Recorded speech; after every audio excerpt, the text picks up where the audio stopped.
150, 180. 네. 이게 대체 무슨 숫자인지 기사 같이 볼까요? 이해찬, 내년 총선 과반 넘느냐 180석이냐가 관건이다 라는 겁니다. 네. 이해찬 전 대표, 이 민주당 세종시당 토크 콘서트에서 이런 얘기를 했습니다. 만약에 수도권이 70석을 받는다고 한다면 우리가 154석은 할 수 있다.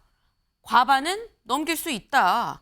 우리가 그 이전에 수도권에서 받은 표가 얼마인데 그중에 70만 갖고 와도 과반은 된다. 그렇기 때문에 과반이냐 180석이 되느냐가 관건 아니겠느냐라고 얘기를 했습니다. 네. 이해찬 전 대표.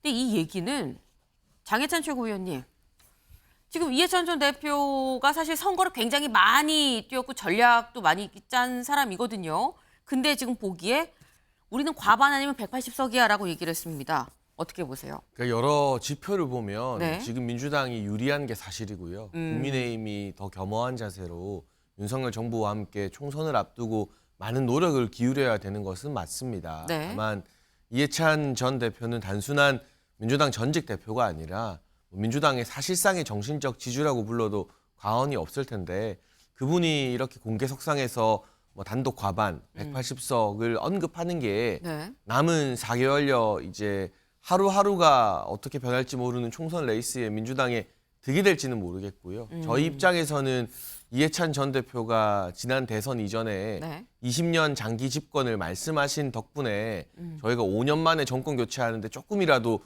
도움이 되었기 때문에 네. 지금 사실 저 분석이 크게 틀렸다라고 제가 막 비판하고 싶은 게 아니라 네. 저희는 저 분석이 맞다는 전제하에 더 낮고 절박한 자세로 많이 변화해야 되고 혁신해야 되고 위기의식을 느껴야 되는 것이고요. 민주당은 저 분석이 사실이라 하더라도 이해찬 전 대표의 저 말과 저 태도를 그대로 유지해 준다면 따라가는 후발주자, 국회 입장에서는 저희가 도전자거든요. 네. 도전자인 저희 입장에서는 민주당이 이렇게 낮잠 자는 토끼가 되어주면 고맙겠죠. 네. 저희 입장에선 민주당이 낮잠 자는 토끼가 돼주면 참 고맙겠다라는 말씀을 하셨어요. 그러면서 한 얘기가 우리가 집권하는데 우리가 요번 윤석열 정부가 이제 집권을 하는데 그 전에 이해찬 전 대표가 얘기했던 20년 집권 얘기가 도움이 됐다라고 얘기를 했습니다. 그 얘기 들어보고 오시죠. 문재인 대통령 당선되고 지방선거 이겨서 제대로 할 수 있는 그 상황이 왔습니다. 그 정책의 뿌리가 내리기 위해서는 20년이 아니라 더 오랜 기간 동안 가야 됩니다. 네. 지금 보신 저게 2018년도에 전당대회 때 그때 이해찬 전 대표가 한 얘기였었죠. 20년 집권 계획을 세우고 그렇게 가야 된다라고 지금 얘기를 했는데 김상일 위원님. 네. 사실 어떻게 보면 20년 집권과 또 이 얘기가 좀 맥이 다 있는 얘기이기도 하고요. 어떻게 네. 보십니까? 지금 하신 말씀이 대부분 저는 맞는 말씀이라고 생각해요. 네. 맞는 얘기라 하더라도 좋은 얘기를 우리 스스로 해가지고 다른 사람들에게 위화감 내지는 거부감 이런 거를 줄 필요는 전혀 없거든요. 굳이 저 얘기를 뭐하러 하죠? 강서 재보궐선거에서 민심의 향방은 거의 다 드러나 있습니다. 그러면 그거를 잘 지키기 위해서 겸손한 모습, 노력하는 모습 이걸 보이면 되는 거거든요. 그걸 막 자랑할 필요가 없어요. 네. 강서 재보궐선거에서 17% 어마어마한 대승을 거둔 거죠. 그러면 대승을 거뒀다고 저런 얘기를 하면 국민이 좋아할까요? 그리고 그 분위기 속에서 예를 들어서 지금은 좀 이런 표현이 그렇습니다만 죽을 쓰고 있지만 국민의힘의 그 혁신이나 이런 것들이 죽을 쓰고 있지만 예를 들어서 그게 또 굉장히 반전을 일으켰을 때에 이런 것들이 또 대비돼서 보여지면 어떡하시려고 그래요. 그래서 저는 알고 있는 것도 네. 굳이 우리한테 좋은 거는 얘기할 필요가 없다. 그런 생각이 듭니다. 네. 그리고 이게 당의 공식 입장이 아니에요. 그냥 한 명의 네. 노 정객께서 말씀하신 것뿐이다. 이런 말씀을 드리고 싶습니다. 마지막에 다급하게 하나 붙이셨어요. 절대 당의 입장이 아니다. 이 한 명의 노 정객의 얘기라고만 봐달라라고 말씀을 하셨는데 사실 한 달쯤 전인가요? 그땐 180석이 아니라 200석 얘기가 있었습니다. 그 200석 얘기 들어보고 오시죠. 수도권 120몇 개 의석을 석권하면 200석 못하리라는 법도 없습니다. 항상 주권자인 국민을 두려워하는 겸손한 마음으로 우리 내부에 혹이라도 있을 오만함을 경계하는 마음으로 최선을 다하겠다는 말씀을 드립니다. 우리 국민들이 제일 싫어하는 것이 고개 쳐들고 오만한 겁니다. 네, 그래서 특히 총선 국면에서는 이런 발언들은 아예 시비거리, 빌미를 주는 발언을 하면 안 되겠습니다. 네. 사실 한 달 전쯤에 정동영 전 의장이 200석 얘기를 했었습니다. 그래서 그때 아니 200석이라는 얘기가 나오면서 뒤에서 같이 보신 것처럼 이재명 대표, 정청래 최고위원이 겸허하게 좀 오만하면 안 된다라는 얘기를 했죠. 그런데 이번에 다시 이해찬 전 대표가 과반 아니면 180석 얘기를 다시 나온 겁니다. 네.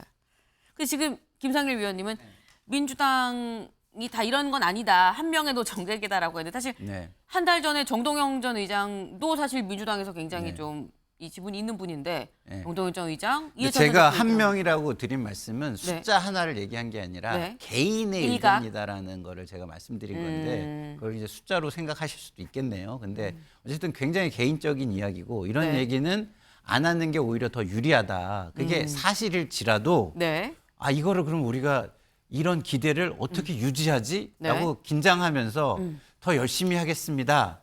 이걸 좀 이런 성원을 주신 거 너무 감사합니다. 감사한 마음으로 겸손한 모습으로 최선을 다하는 모습을 보이는 게 훨씬 낫다. 이런 말씀을 저는 드리고 싶은 겁니다. 개인이다라는 게 이 한 명이라고 표현을 하신 거다라고 말씀하셨는데 사실 정동영 전 의장 말고도 이해찬 전 대표의 말이 좀 더 다를 수가 있는 게 이재명 대표가 대선 주자 그리고 이 뒤에 이어서 당대표가 되는 데 있어선 이해찬 전 대표가 아니었으면 지금의 이재명이 없다라는 얘기가 나올 만큼 또 굉장히 그래서 물심양면으로 도와준 분이 또 이해찬 전 대표라는 얘기가 있습니다. 조상호 의원님. 네. 네.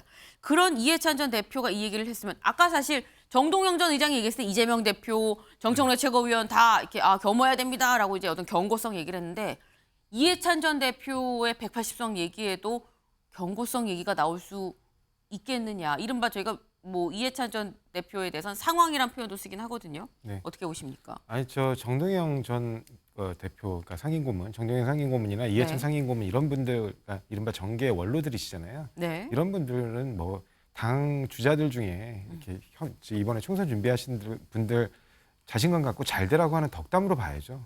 저게 지금 200석이라는 게 쉬운 일이 아니고요. 실제로 우리가 보면 서울의 봄이 요즘에 엄청나게 흥행을 하고 있는데 네. 그 서울의 봄의 경험을 갖고 있는 세대들에 대해서 지금 저는 윤석열 정부의 이 약간 이 독주하는 모습이 약간 오버랩돼서 겹치는 모습이 보이기 때문에 그런 부분 그 세대들에게서는 민주당이 그나마 뭐 성에 차지 않지만 대한정당으로서의 역할은 충분히 있다고 봅니다. 근데 아예 백지 상태인 분들이 있어요. 네. 그러니까 예를 들면 그런 역사적 경험을 공유하지 않는 세대들, 네. 20, 30대 세대들을 얘기하는 거죠. 이분들은 현재 지금의 상태의 그분들의 모습이나 태도가 어떤가를 봐야 되거든요. 근데 네. 저는 그분들이 보기에도 현재 윤석열 정부가 정상적이라고 생각하지는 않을 거라고 생각해요. 그렇지만 민주당도 그렇게 매력적인 정당으로 보기는 어렵다고 생각할 거거든요. 그러니까 그럴 때 이 판세가 어떻게 흐르고 움직일 것이냐, 이거는 정말 뚜껑을 까봐야 아는 일이지.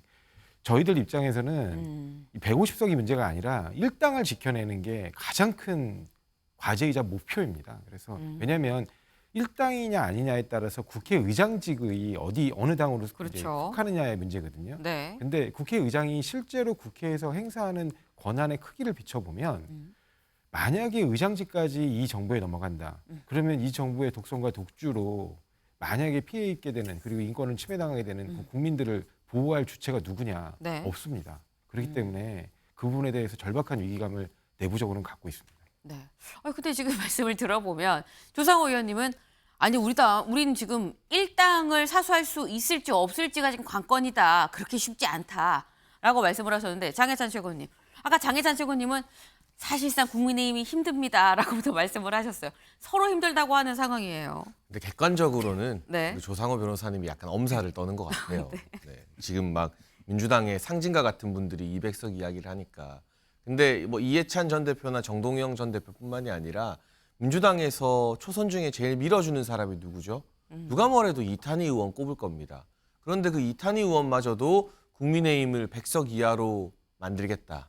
연합 200석이 목표다라는 이야기를 공공연히 하시잖아요. 네. 그러니까 그 정도로 민주당 내부에 180석 넘어서 200석에서 대통령을 무력화시키겠다. 네. 대통령 거부권뿐만이 아니라 탄핵까지 시키겠다는 정서가 사실은 만연하게 퍼져 있다라고 봐야 되는 것 같고요. 지금도 정보부처 장관이나 국무위원에 대해서 계속해서 탄핵을 거듭하는데 네. 현재와 같은 분위기로 판세로 민주당이 또다시 일당이 되고 과반을 넘고 180, 200석이 되면 그때는 말이 아니라 진짜 대통령 탄핵까지 나아갈 겁니다. 그런 절박한 공포감을 저희가 가지고 있고 다만 이런 위기의식을 네. 조금 더 빨리 더 많이 느껴야 한다는 데 제가 공감하고 있습니다. 오늘 조선일보 기사를 보니까 뭐 국민의힘의 서울 판세가 좋지 않다라는 내부 보고서 이야기 등등도 나왔는데 네. 뭐 그 기사가 조금 과장된 감이 있다 하더라도 저희가 정말 위기의식을 느껴야 되는 건 맞죠. 네. 네. 김상일 위원님. 제가 짧게 좀 말씀을 드리면 이탄희 의원의 200석은 네. 전혀 질이 다른 200석입니다. 이탄희 의원이 네. 이야기하는 골간은 뭐냐?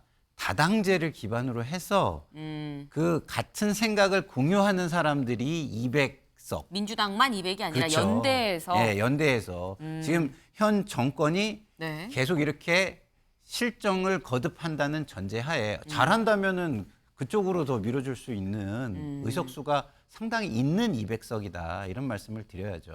알겠습니다. 임재화 변호사님.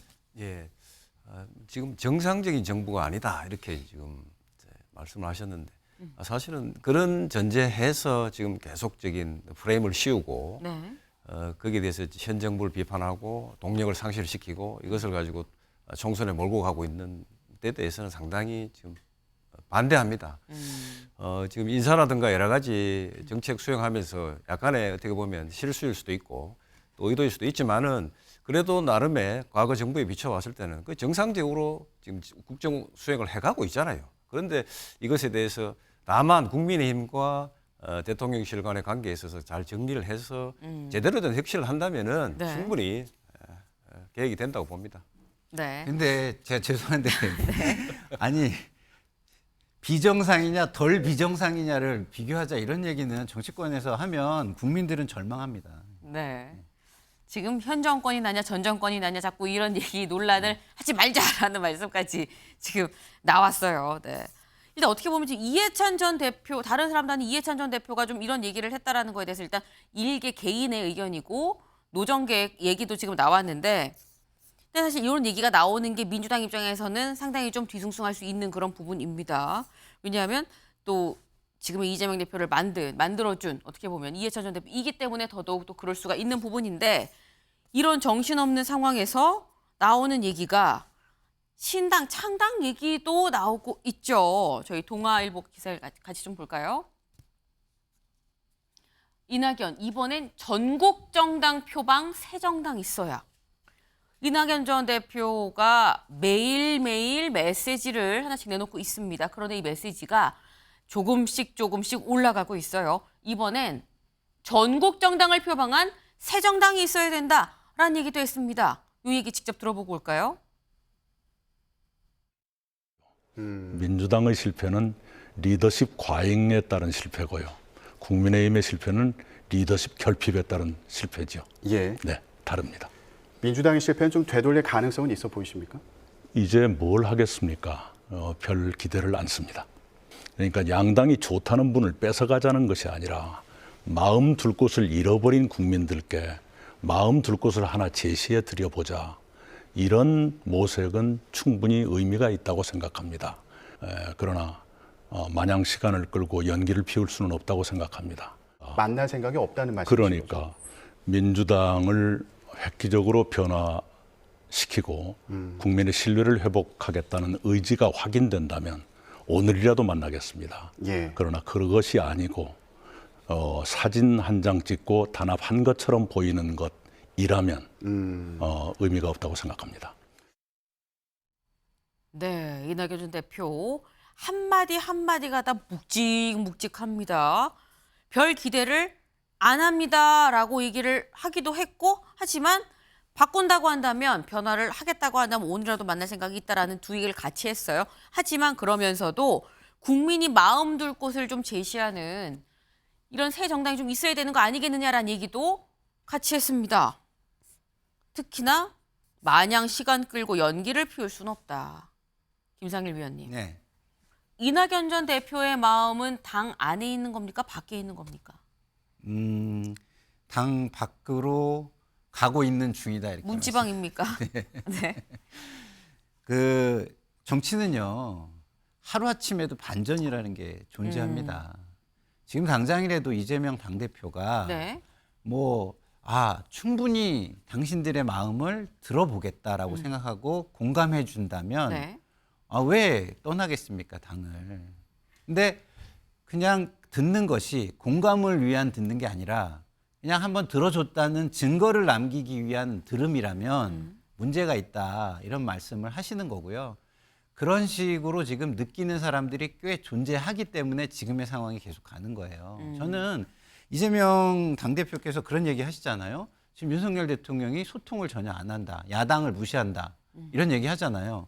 그러면은 이재명 당대표도요. 당내의 야당을 무시하면 안 돼요. 만나셔야죠. 밥도 먹어야죠. 박병석 의장이 불출마 선언을 했는데 네. 그 원로를 모셔다가 아이고 잘했습니다. 우리 당이 이렇게 가야 됩니다. 으쌰으쌰하고 하는 거 마저도 전혀 안 하시잖아요. 내부의 소통이라는 게 전혀 없는 거를 단적으로 보여주는 사례거든요. 그런데 지금 우리가 그렇게 하면서 현 정권을 향해서 그 얘기를 했을 때 국민에게 얼마나 먹힐 것인가 이런 걸 좀 생각을 하셔야 되고요. 제가 볼 때는 그 민주주의의 가장 큰 가치는요. 네. 의사결정 시스템이 있기 때문에 이거를 믿고 다양한 의견이 존재하게 해줌으로써 네. 공존하고 공화를 하면 되는 것이다. 이런 말씀을 드리고 싶습니다. 네. 지금 정치는 뭐 하루아침에도 바뀔 수 있는 부분이기 때문에 희망을 약간 열어둔 상태에서 하지만 지금 상황은 좀 바뀔 필요가 있다라는 말씀을 같이 하셨어요. 근데 어쨌거나 그럼에도 불구하고 지금 민주당에서는 국민의힘보다는 좀 많이 의석이 나오는 거 아니겠냐는 전망들이 나오고 있는 거죠. 근데 그런 얘기가 뭐 전혀 아닌데라고 또 들리지도 않는 게 다음 기사를 볼까요? 네. 아까 잠깐 얘기가 나왔죠. 서울 49석 중 우세 6곳뿐 당 내부에서는 알고도 쉬쉬. 여기를 좀 보겠습니다. 2020년, 그러니까 요 직전 총선이죠. 직전 총선에서 보면은 8개만, 서울에서 지금 8개만 이 국민의힘, 그 당시 미래통합당이 갖고 갔었습니다. 그런데 요번에 자체 분석을 해보니 이번엔 8개도 아니고 6개더라. 여기랑 다른 건 용산과 송파, 갑이 지금 없다. 2개가 또 떨어져 나갔습니다. 이렇게 된다고 하면 이때보다도 4년 전 총선보다도 이번이 더 어렵다라는 자체 분석이 나왔다는 얘기인 건데 장해찬 최고위원님. 이 분석 보셨습니까? 이건 좀 확대 해석된 측면이 있죠. 이 정도는 이거는 아니다. 이 내가 지금 봤는데 이 정도는 아니다. 사실 이제 주요 여론조사 결과를 보면 네. 정당 지지율 엎치락뒤치락이고 서울 지역에서는 저희가 민주당을 꾸준히 앞서고 있는 결과들이 많이 나오고 있거든요. 네. 근데 이건 이제 그 아직까지 선수도 확정되지 않은 상황에서 뭐 지역별 단순 지지율을 좀 그냥 뭐 극단적으로 비교한 것이라고 보고요. 네. 물론 저희가 수도권에서 결코 쉽지 않은 싸움을 해야 되고 계속 말씀드리다시피 더 낮은 도전자의 자세로 네. 민주당의 아성을 무너뜨리기 위해서 절박한 위기의식을 느껴야 되고 이런 기사를 또 저희가 약으로 삼아야 되겠지만 네. 지금 이 조선일보에서 보도한 것과 같이 자체적 판세를 네. 이렇게 판단하고 이 정도로 판단하고 있지는 않습니다. 그럼 요 보도 자체는 오보라고 볼 수 있는 거예요? 뭐 오보인지 뭐 이런 걸 떠나가지고 네. 기본적으로 이 보도가 내포하고 있는 것은 네. 국민의힘이 혁신해야 된다는 거 그리고 윤석열 정부의 지지율을 지금보다는 훨씬 더 끌어올려야 한다는 것이고요. 네. 그 전제에는 동의하지만 이렇게 뭐 지역구 개수라던가 이런 부분의 수치는 분석에 맞지 않다. 대해서는 네, 제가 뭐 이대로 다 동의하기는 좀 어려운 부분들이 있습니다. 네. 요 기사 자체가 아주 완벽하게 맞진 않는다 말씀하셨는데 밑줄을 좀 보겠습니다. 국민의힘 지도부 핵심 인사들과 총선 기획단 위원들은 최근 해당 보고서를 열람을 했지만 보안 등을 이유로 외부에 공개하지 않고 있다. 이 보고서가 처음 나왔을 때부터 당내에선 쉬쉬하며 외부 유출 가능성이 신경을 썼다고 한다. 한 당내 인사는 서울 우세 지역 6곳밖에 안 되는 결과가 나왔는데 일부 고위 인사들이 총선이 아직 많이 남았다. 어떻게 요동칠지 모른다며 낙관적인 전망을 하는 걸 보고 지난 총선의 악몽이 떠올랐다라고 얘기를 했습니다. 네. 지금 일단 뭐 요 수치까지는 아니다라고 말씀하셨는데 일단 뭐 기사에 따르면 기사는 또 이런 자체 분석 내부가 있고 실제 위에 보고도 올라갔다라는 거예요. 근데 아직 총선이 많이 남았고 이 어떻게 요동칠지 모른다라는 낙관적인 전망을 하고 있는 거 아니냐라는 건데 시간 얘기가 나와서 그런데 임재화 변호사님 사실 이 시간 부분에 있어서는 혁신위가 어제 사실상 종료를 했죠. 네. 혁신위가 사실상 종료를 하는 데 있어서 지도부와 혁신위가 얘기하는 양쪽이 얘기하는 시간이 달랐기 때문이다라는 얘기가 결국 이 간격을 좁히지 못한 상태로 이 종료를 했다라는 얘기가 있어요. 지도부는 아직 시간이 많다고 보는 걸까요? 아직 12월 12일부터 예비후보 등록입니다. 네. 며칠 남았는데 혁신위가 스타트부터 사실은 혁신위 구성원들 중에 일부가 또 정치인이 있었고 또 그분들이 어떠한 얘기를 꺼낼지 또 혁신위가 또 중단됐지 않습니까? 네. 지금 어제 사실상 이런 것들이 상당히 안 좋은 선례를 남겼습니다. 역시나 시간은 많지 않은 건 분명합니다. 그리고 이런 기사들이 뭐 거짓을 얘기한다고 보지는 않습니다. 다만 지금 아직 예비후보 등록도 안 돼 있고 네. 대다수의 선거구는 아주 박빙일 겁니다. 지금 전체적으로 파랗고 빨갛고 이렇게 했기 때문에 눈에 네. 그절에 들어올 뿐이고 그래서 지금 당 내에서도 많은 노력을 하고 또 혁신적인 변화를 일으켜야 되겠죠. 공천을 통해서. 네. 그렇게 하다 보면 이런 우려가 조금씩 불식될 수 있다 이렇게 저는 판단합니다. 이런 우려 자체에는 공감을 하지만 이제 공천이 본격적으로 시작이 되면서 뭔가 다른 바람을 불고 상황이 바뀔 수 있다라는 건데 짧게 김상일 의원 정말 짧게 민주당 입장에서는 이런 분석 보면은 괜찮은데 라고 하실 수 있는 내용 아니에요? 민주당을 잔만하게 만들고 요 내용이 국민의힘을 열심히 채찍질하는 그런 의도가 담긴 기사로 보여집니다. 예. 역으로 그런 의도가 숨어있는 기사 아니겠냐는 말씀도 같이 하셨어요. 네, 오늘 저희가 준비한 소식 여기까지입니다. 오늘도 좋은 하루 보내세요.